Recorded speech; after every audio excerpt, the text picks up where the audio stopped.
বিসমিল্লাহির রহমানির রহিম। পরিবেশনায় ও পরিচালনায় দিক দিগন্ত। ঘটনা, একজন যুবক প্রত্যেক দিন 5 থেকে 6 লিটার মদ পান করত। কথা বলেন কয় লিটার? 5 থেকে 6 লিটার প্রত্যেক দিন যুবক মদ পান করত। গভীর রাত একদিন মদ কেনার জন্য যুবক যাইতেছে। হঠাৎ করে যুবকের কানের মধ্যে একটা কান্নার আওয়াজ ভেসে আসতেছে। যুবক রাস্তায় ব্রেক মেরে দিলেন, দাঁড়িয়ে গেলেন। কে কান্না করতেছে? কান্নার আওয়াজ যুবকের কানের মধ্যে আসতেছে। যুবক এবারে হাঁটি হাঁটি পা পা করে সামনের দিকে যায়। দেখতে পাইলেন একটি মাত্র 6 বছর থেকে 7 বছরের বাচ্চা কান্না করতেছে। যুবকের হৃদয়ে আল্লাহর ভয় ঢুকে যায়। যুবক আল্লাহর গোলাম ডাক দিয়া বলেন, এ বাবা, তুমি কেন কান্না করো? ওই সন্তান, ছোট্ট সন্তান ডাক দিয়া বলতেছে, চাচা যান, আমি কান্না করতেছি, আমি কোরআন মাজিদ আজকে পেয়েছি। কোরআনের সবক, কোরআনের পড়া আগামীকালকে আমাকে দিতে হবে। আমার বাবা না, আমার মা অনেক কষ্ট করে আমাকে লালন পালন করতেছে।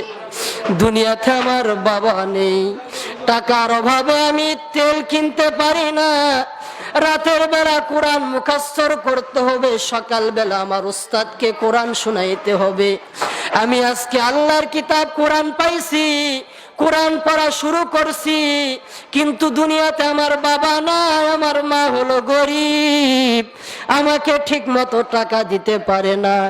এই জন্য আমি কান্না করতেছি, তেল কিনতে পারি না, কোরআন মুখস্থর করতে পারি না। তখন তো কারেন্ট, বিদ্যুতের ব্যবস্থা ছিল না। যুবকের ভিতরে আল্লাহ রাব্বুল আলামিনের ভয় ঢুকে যায়, দয়া এসে যায়। যুবক ডাক দিয়া বলে, বাবা রে কাঁদিস না, আমি প্রত্যেক দিন 5 থেকে 6 লিটার মদ পান করি। 2 লিটার মদের টাকা আমি তোমাকে দিয়ে দিব। ওই টাকা দিয়ে তুমি তেল কিনবা, প্রত্যেক দিন আল্লাহর কোরআন মুখস্থর করবা।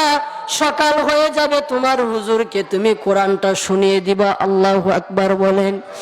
যুবক এবারে 2 লিটার মদের টাকা দিয়ে দিলেন। দিয়ে দেওয়ার পরে যুবক যায় 4 লিটার মদ কেনার পরে ওই দিন মদ পান করছে। পরের দিন আবার যুবক যায়। হেদায়েতের মালিক আল্লাহ, হেদায়েত নামক নূর আস্তে আস্তে ঢুকতেছে। আল্লাহু আকবার বলেন। যুবক চিন্তা করে, আগামীকালকে 2 লিটার মদের টাকা দিলাম, যাই দেখি আজকে কি খবর। যাই দেখে সন্তান কোরআন পড়তেছে। যুবক জায়গায় ব্রেক মেরে বসে পড়লেন। সন্তান 5 বছর 6 বছরের সন্তানটি আল্লাহর কোরআন তেলাওয়াত করে, আল্লাহু লা ইলাহা ইল্লা হুয়াল হাইয়ুল কাইয়ুম লা তাখুযুহু সিনাতুন ওয়ালা নাওম লাহু মা ফিস সামাওয়াতি ওয়া মা ফিল আরদ মা যাল্লাযী ইয়াশফাউ ইনদাহু ইল্লা বিইযনিহি। এরকম ভাবে যুবক, ছোট্ট সন্তান কোরআন তেলাওয়াত করতেছে। যুবকের অন্তরের মধ্যে যখন কোরআনের নূর ঢুকে পড়ছে, যুবক, ছোট্ট সন্তান তাকিয়ে দেখে যুবকের চোখ বেয়ে দর দর দর দর করে পানিগুলো গাল বেয়ে বেয়ে পড়তেছে। ছোট্ট 6 বছর 7 বছরের সন্তানটি যুবকের গাল থেকে পানিগুলো মুছে দেয় আর বলে, চাচা যান, কেন আপনি কান্না করতেছেন, একটু বলেন না। যুবক ডাক দিয়া বলে, বাবা রে, দুনিয়াতে আমি কোনোদিন কান্না করিনি। আমি হলাম সমাজের টপ লেভেলের 1 নম্বরের মাস্তান। আমার উপর দিয়ে কেউ কোনোদিন কথাও বলতে পারে নাই। আমার সামনে দিয়ে মাথা খাড়া করে কেউ যাইতেও পারে নাই। আমাকে যদি মানুষ এই রাস্তায় দেখে অন্য রাস্তায় ঘুরে যায়। এ যুবক সন্তান এবার ডাক দিয়া বলেন, ছোট্ট বাচ্চাকে ডাক দিয়া বলেন, বাবা রে, তুমি যে কোরআন পড়তেছ, আমি জীবনে ইচ্ছাকৃত ভাবেও কান্না করিনি, অনিচ্ছাকৃত ভাবেও কান্না করিনি, কিন্তু তোমার মুখ থেকে যখন আল্লাহর কোরআনের আয়াত শোনালি, আয়াতগুলো আমার কানে সে বারবার লাগিয়ে যায়। অনিচ্ছাকৃত ভাবে আমার চোখ বেয়ে বেয়ে পানিগুলো পড়তেছে, আমি ইচ্ছা করে কান্না করি নাই। বাবারে আগামীকালকে আমি 4 লিটার মদ পান করছি, আজকেও মদ কেনার জন্য যাইতেছি। আমি তোমাকে কথা দিলাম প্রত্যেক দিন আর মদ পান করব না, 5 থেকে 6 লিটার মদের টাকা তোমাকে দিয়ে দিব, তুমি আল্লাহর কোরআন মুখস্থ করো। সুবহানাল্লাহ বলেন।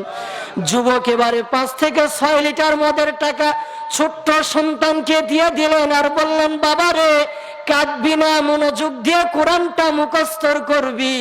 এবারে পরের দিন আবার যুবক এসে দাঁড়িয়ে যায়, ছোট্ট সন্তানটি কোরআন তেলাওয়াত করতেছে, যালিকাল কিতাবু লা রাইবা ফীহি হুদাল লিল মুত্তাকিন।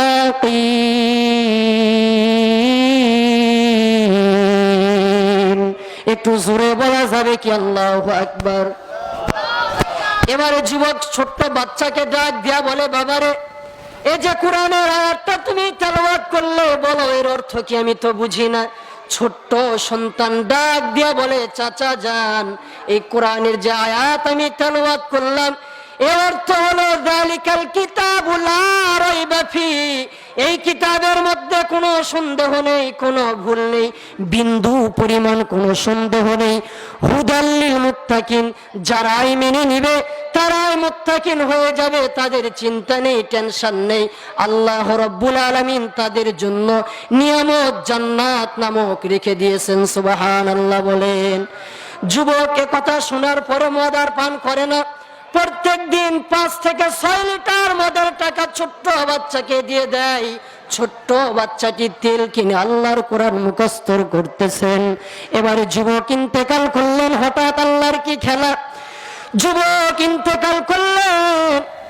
সমাজের মানুষ, গ্রামের মহল্লার মানুষগুলো বলতেছেন, একটা বেয়াদব সন্তান, একটা মদখোর, একটা বদমাইশ সন্তান দুনিয়া থেকে বিদায় নিয়েছে, আমাদের সমাজটা শান্তি পেয়েছে, কেউই দাফন করে না। জঙ্গলার মধ্যে যুবকের লাশটি ফেলে দিয়ে আসছে।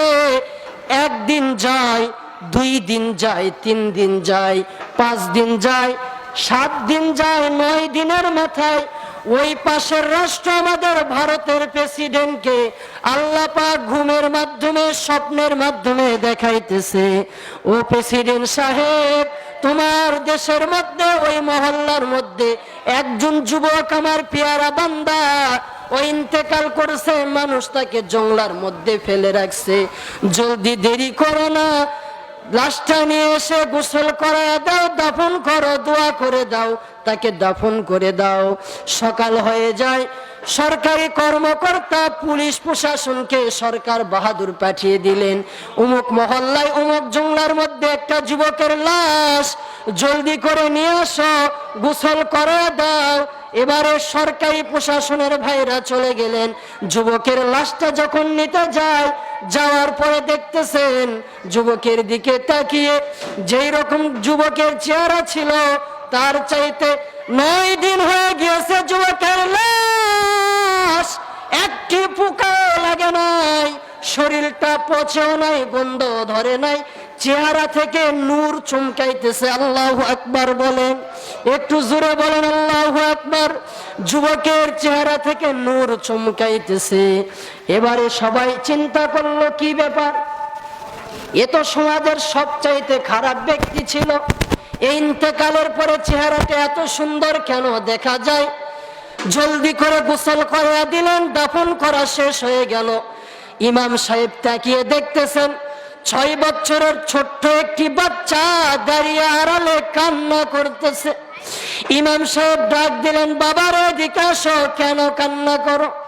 সবাই অবাক হয়ে গেলেন, এই যুবকের লাশটা এত সুন্দর কেন দেখা যায়? সবাই ঘুমের ঘরে স্বপ্নটা আমাদের প্রেসিডেন্ট কেন দেখলেন? ওই ছোট্ট সন্তানকে ইমাম সাহেব ডাক দিয়া বলেন, বাবারে বলো বলো, কেন কান্না করতেছ? ছোট্ট মাসুম বাচ্চা ডাক দিয়া বলে, হুজুর, এই আমার চাচা প্রত্যেক দিন আমাকে কোরআন পড়ার জন্য মদ পান করতো না, মদের টাকাটা আমাকে দিয়ে দিত, ওই টাকা দিয়ে আমি তেল কিনতাম, কোরআন মুখস্থ করতাম, সকালবেলা আমার উস্তাদকে কোরআন শোনাইতাম। ইমাম সাহেবের এলাকার মানুষের বুঝতে আর বাকি নেই, যুবকের সম্পর্ক কোরআনের সঙ্গে লাগার কারণে আল্লাহ রাব্বুল আলামিন যুবক 9 দিন হয়ে গিয়েছে জঙ্গলার মধ্যে যুবকের লাশ মানুষগুলো ফেলিয়ে দিয়ে আসছে, পোকাও ধরে নাই, সাপেও কাটে নাই, বাঘ ভাল্লুকও খায় নাই, শিয়ালেও খায় নাই। যুবকের লাশ যেরকম থাকার কথা ছিল তার চাইতে 1000 গুণ ভালো রেখেছেন। বলেন তিনি কে? বলেন কোরআনের সঙ্গে যদি সম্পর্ক লাগিয়ে যায় সম্মান বাড়িয়ে দিবেন তিনি কে? ওই ব্যক্তির মান আর দাম সাধারণ মানুষের মতো নাকি? ওই ব্যক্তির মান কেমন? যেই ব্যক্তি আপনার আমার নবী কামলিওয়ালা নবী মুহাম্মদুর রাসূলুল্লাহ, চিল্লায়া বলেন সাল্লাল্লাহু আলাইহি ওয়াসাল্লাম, নবীজির উপরে কোরআন অবতীর্ণ হলো, কোরআন নাজিল হলো। ওই নবীজির মান আর শান কেমন? নবীজি রাস্তা দিয়ে হেঁটে গেলে মেঘের খণ্ড নবীজির মাথার উপরে ছায়া দান করতো। সুবহানাল্লাহ বলেন।